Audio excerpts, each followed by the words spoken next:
Salut les amis, j'espère que vous allez bien. Alors, pour cette deuxième séance, nous sommes toujours sur le sujet Métropole La Réunion du brevet de mathématiques, septembre 2020. Alors aujourd'hui, nous allons corriger l'exercice 4 qui traite, les thèmes les thèmes suivants, la fonction affine, la fonction linéaire et le tableur. Allez, sans plus tarder, on passe au sujet. Alors, une association dispose alors c'est un exercice sur 23 points d'ailleurs. Une association propose diverses activités pour occuper les enfants pendant les vacances scolaires. Plusieurs tarifs sont proposés. Alors tarif A, 8 € par demi-journée, tarif B, une adhésion de 30 € donnant droit à un tarif préférentiel de 5 €. Un fichier sur tableur a été préparé pour calculer le coût à payer en fonction du nombre de demi-journées d'activité pour chacun des tarifs proposés. On a le tableau suivant, le fichier sur tableur suivant. D'ailleurs, voici une application concrète des mathématiques dans la vie de tous les jours. Et on a donc le nombre de demi-journées sur la première ligne, le tarif A sur la deuxième et le tarif B sur la troisième. Allez, on passe à la première question. Alors, une information très importante dans l'énoncé, les questions 1, 2, 4 et 5 ne nécessitent pas de justification. Super, bah, ça nous fait gagner effectivement du temps pour, le fait de ne pas justifier, de ne pas mettre, les détails des calculs. Alors, compléter, ce tableau sur l'annexe 1. Alors je répète, pour le tarif A, on paye 8 € l'entrée, donc pour, 8 € la demi-journée, donc une demi-journée 8 €, 2 demi-journées 16 €. Bon là, il faut connaître ces tables de multiplication, hein, pas de panique. La table de 8, 3 demi-journées, bah, 3 fois 8, 24. 4 demi-journées, 3 fois 4 fois 8, 32. Et pour, 5 demi-journées, 5 fois 8, 40. Alors effectivement, certains vont reconnaître tout de suite, eh bien là, on peut passer de la première ligne à la deuxième ligne en multipliant par 8. Pour le tarif B, qu'en est-il? Ben, on paye 30 € à l'entrée, 30 € et après on va payer 5 € la demi-journée. Alors, du coup, pour une demi-journée, ben, on fait 30 plus 5 fois 1, 35. 30 plus 5 fois 2 pour 2 demi-journées, bah, 40. 30 plus 5 fois 3, bien 45, 50 et 55. Super, ben, on a réussi à compléter sans grosse difficulté ce tableau. La question 1 est dans la poche. Allez, on peut passer à la question 2. Toujours pas de justification pour la question 2. Retrouvez parmi les réponses suivantes la formule qui a été saisie dans la cellule B3 avant de tirer vers la droite. Alors dans la cellule B3, je te rappelle la cellule B3. Alors la cellule B3, c'est la cellule qui donne le tarif, B pour une demi-journée. Alors qu'est-ce qu'on va saisir dans la cellule B3? Eh bien, pour avoir, déjà pour taper une formule, eh bien on est obligé de mettre égal, donc égal, égal à quoi?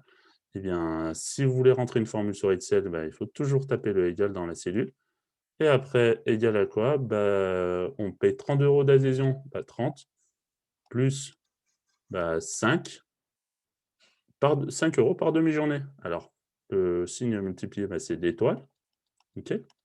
Vous pouvez voir sur votre clavier et après, bah, 5 fois, bah, pour 35, le nombre de demi-journées correspondantes, bah, c'est 1.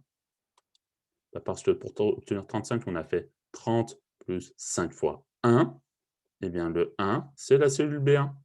Donc, 30 plus 5 fois B1. Eh bien, ça, c'est la question. Dans la question 2, eh bien, c'est représenté par la réponse D. 30 plus 5 fois B1.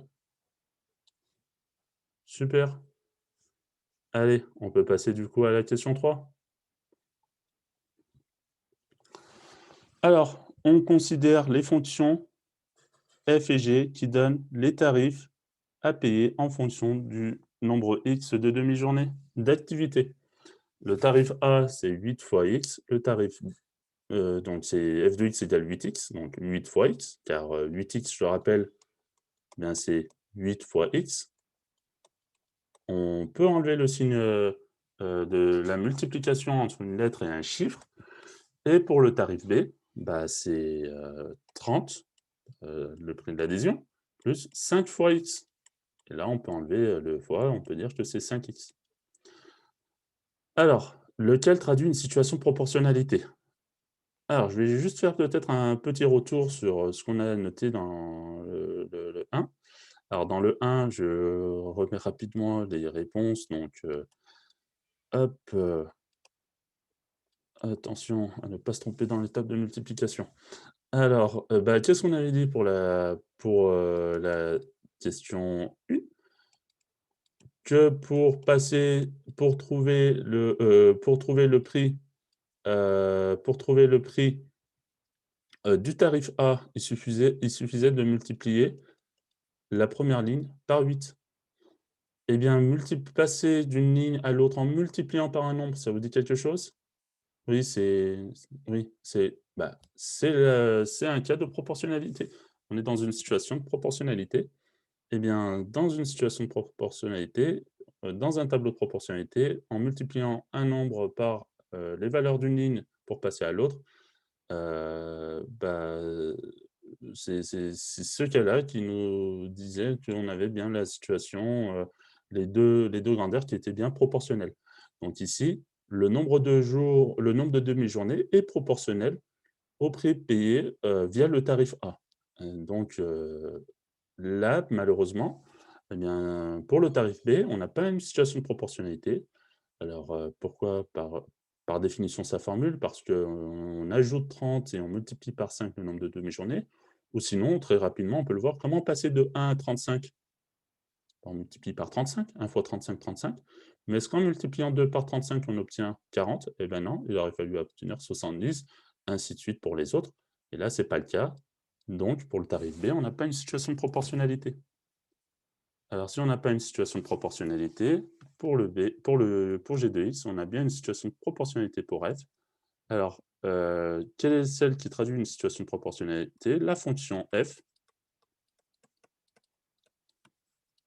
traduit une situation de proportionnalité. Alors, on peut le justifier autrement. Alors, comment est-ce qu'on peut le justifier autrement? Je vais faire appel, à la définition, bah, de cette fonction. Bah, c'est f de x qui vaut 8 fois x. Alors, il y a une multiplication entre les deux, mais ça vous rappelle quel, genre de fonction? Ça rentre dans quelle famille de fonctions? Effectivement, une fonction qui a un nombre d'entrées, le multiplie par un nombre, un réel et le fait sortir, eh bien, c'est bien une fonction linéaire. C'est une fonction linéaire. Et une fonction linéaire, c'est, sa représentation graphique est une droite qui passe par l'origine du repère. Et pour les fonctions linéaires, eh bien, une droite qui passe par l'origine du repère, c'est bien une situation de proportionnalité. Super. Allez, on réactive les connaissances en même temps. On peut passer à la question 4? Allons-y. Question 4, sur le graphique de l'annexe 2. On a représenté la fonction g, représenté sur ce même graphique la fonction f. Alors la fonction f, on vient de le dire, c'est une fonction linéaire. Alors une fonction linéaire, on sait que c'est une droite, premièrement. Deuxièmement, on sait que ça passe par l'origine du repère. Or, pour tracer une droite, il nous faut au moins 2 points. Alors le premier point, on a dit, c'est l'origine du repère. La fonction étant f de x égale 8 fois x, ben, il nous suffit d'avoir un deuxième point pour pouvoir tracer notre droite. Alors on peut prendre un point pour lequel on va avoir l'intersection de deux, on pourra avoir un point qui sera exact et qu'on pourra le tracer exactement sur ce graphique. Eh bien, on peut prendre par exemple pour 5 demi-journées, ben, quel est le prix payé pour 5 demi-journées? 8 fois 5, on remplace les x par 5. Pour calculer l'image d'un point, on remplace les x par ce point dans la fonction. Et 8 fois 5, ça nous donne 40. Alors du coup, pour 5 demi-journées, on se place à 40. Car pour 5 demi-journées, avec le tarif A, on paye 40 €. Alors maintenant qu'on a les 2 points, ben, on va pouvoir tracer notre droite. Et voilà. Alors une droite, je la prolonge bien sûr de ce côté aussi, d'accord? Parce que par définition de la droite, une droite est infinie. OK, super. Bah, on a réussi à tracer, notre fonction f. Je rappelle la méthode. On sait que ça passe par l'origine du repère, car c'est une fonction linéaire et de plus, on choisit un point. Moi, j'ai pris pour x égale 5. Vous pouvez prendre pour 10, peu importe, et ça va vous permettre de trouver un second point et en reliant ces 2 points à la règle, bah, vous tracez votre fonction f. Allez, c'est parti. On continue. La question 5. Alors, la question 5 faisait partie des questions dont on ne demandait pas de justification. Alors, pour la question 5, déterminer le nombre de demi-journées d'activité pour lequel le tarif A est égal au tarif B. Alors, on va peut-être faire un saut à notre question 4. Bah, vous savez très bien qu'en mathématiques, les questions dans un même exercice sont liées les unes aux autres. Alors, bah, en traçant cette droite, je vais la tracer, elle a disparu ma droite. En traçant cette droite, bah, je m'aperçois, en traçant ma fonction f, que, ces 2 fonctions vont se toucher. Elles se croisent. Alors, elles se croisent au point où, bah, on a le même prix pour ces 2 tarifs. Alors, pour combien de demi-journées est-ce qu'on a le même prix? Eh bien, d'après mon graphique, c'est pour 10 demi-journées. On vérifie ça par calcul? Alors graphiquement, je refais ce que je viens de dire. Je regarde le point d'intersection de ces 2 droites et ce point d'intersection, on a ce point d'intersection pour 10 demi-journées, c'est-à-dire pour un prix total de 80 €. Alors, bah, on peut le retrouver par calcul. On y va, on repart sur notre diapo de la question 5. Hop. Alors, comment est-ce qu'on fait pour montrer ça par calcul? Alors là, on vous demande pas forcément, on vous demande pas même de justification, hein, vous pouvez dire directement, heu, le nombre, donc le nombre de demi-journées, pour lequel, pour lequel, pour lequel le tarif A est égal au tarif B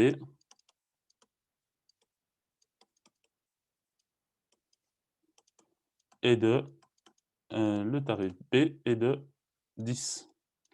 Alors pour le tarif A,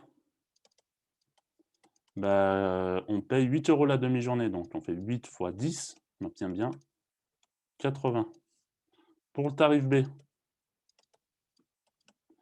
on paye 30 € l'adhésion, plus 5 € la demi-journée, donc 5 fois 10, 30 plus 50, 80. On retrouve bien notre résultat. Donc vous pouvez aussi faire par tâtonnement, mais c'est beaucoup plus long. Vous pouvez continuer le tableau que vous avez commencé dans la question 1, mais ça vous demande beaucoup plus de temps. Vaut mieux le faire, par résolution graphique. Alors il y a aussi une troisième méthode qui consiste à faire aussi à résoudre, une équation, c'est-à-dire, bah, quelle est l'équation qu'il faut résoudre? Bah, c'est, pour combien de demi-journées? Bah, f de x égale à g de x. Alors, on va remplacer l'expression de f de x, bah, là, c'est égal à 8x et g de x est égal à 30 plus 5x. Alors j'expliquerai dans une, prochaine vidéo, bah, de façon très détaillée, les résolutions de ces équations de degré 1.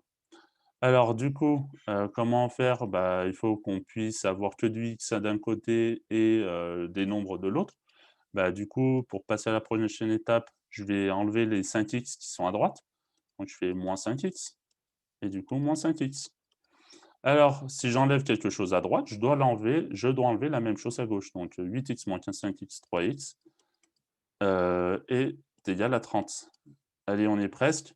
Donc si 3x égale à 30, eh bien pour avoir, nous on veut la valeur de x, bah, je divise par 3, parce que là il y a une multiplication. Je rappelle, entre une lettre et un chiffre, il y a une multiplication. Bah, pour enlever les 3, je dois diviser par 3.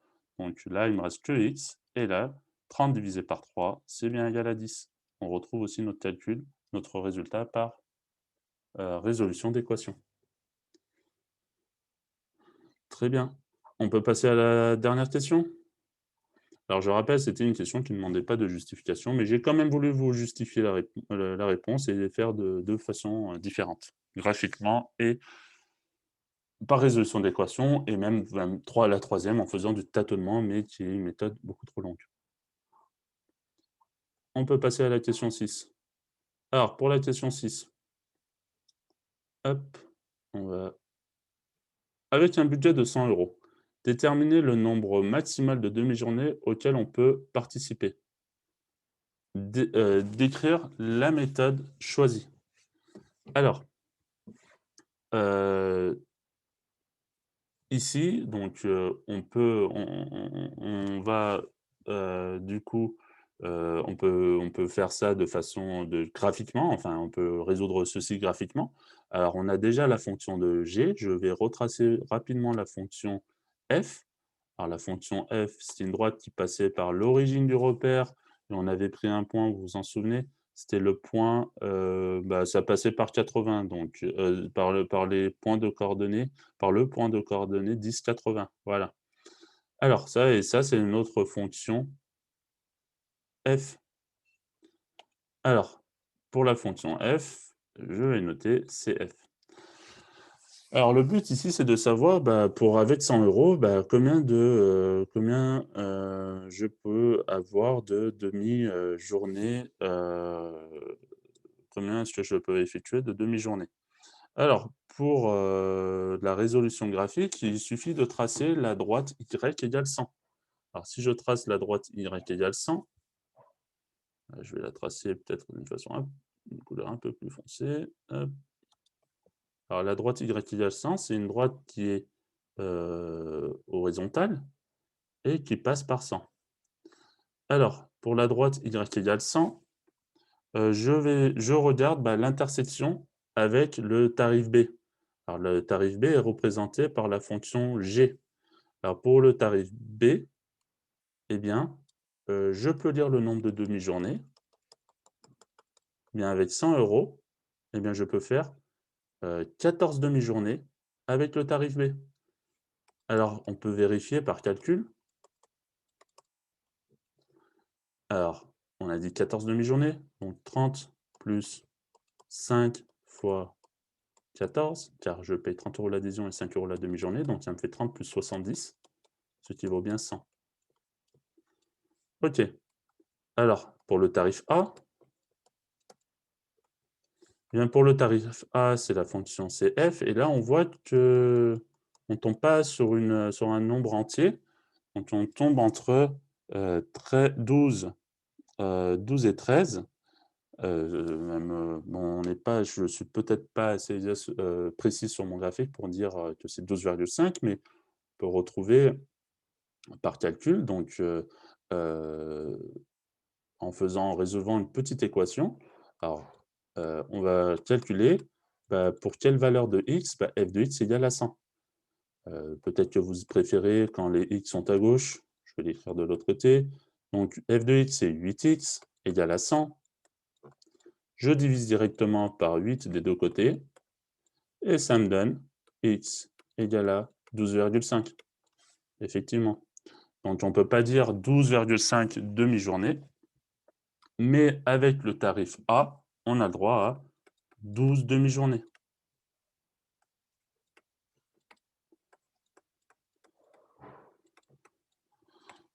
Alors, du coup, avec 100 €, il vaut mieux privilégier le tarif B, pour lequel on a 14 demi-journées, que le tarif A, pour lequel on a 12 demi-journées. Alors, on peut aussi, retrouver le 14 en résolvant une petite équation pour le tarif B. Bah, bon, il faut faire la même chose, g de x égale à 100. Bon, bah, ça me donne, 30 plus 5x égale à 100. Il faut que je garde des x d'un côté et les nombres de l'autre, donc je vais soustraire 30 des 2 côtés, donc ça me fait 5x égale à, 5x pardon, 100 moins 30, bah, 70. Donc en divisant par 5 des 2 côtés, j'obtiens bien x égale à 14. Si vous avez 100 €, bah, vaut mieux privilégier le tarif B. Et voilà, nous y sommes, enfin. Nous avons fini la correction de cet exercice 4. Qui, abordait les thèmes, donc, les fonctions affines, fonctions linéaires. On a pu faire quelques rappels aussi de cours des notions de cours, donc je ne peux pas dire qu'on a repris le cours, mais des notions de cours. Et aussi on a revu l'utilisation du tableur. Alors, pour être informé des prochaines, corrections de sujets de brevet, n'hésitez pas à vous abonner à ma chaîne YouTube et je vous dis à la prochaine.